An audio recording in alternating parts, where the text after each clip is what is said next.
मैं नर्स को बता दूंगा तो वहाँ आपको आने देगी। बहुत शुक्रिया, लेकिन बेहतर होगा हम वहाँ ना आए डॉक्टर। हो सकता है डॉक्टर सारो हमारा पीछा तो कर क्या रहा अब हम अपनी प्रिंसेस से नहीं मिल पाएंगे क्या? बस कुछ दिनों की बात है टोरेबियो। मेरे ख्याल में अगर मरीना घर पे सेफ है तो हमें घबराने की जरूरत नहीं है। डॉक्टर आपको नहीं पता कि वो किस तरह का आदमी है।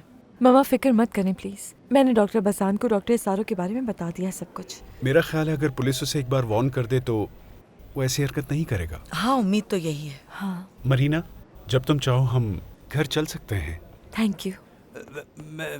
मेरी प्रिंसेस, अपना बहुत ख्याल रखना।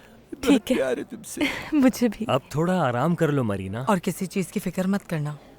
मैं खुदा से दुआ करूंगी तुम्हारी हिफाजत करे। सब ठीक हो जाएगा मेरी जान। शुक्रिया मम्मा। बात सुने, ऐना से कहिएगा उसने जो कुछ भी मेरे लिए किया है मैं हमेशा उसके एहसानमंद रहूंगी। मैं कह दूंगी।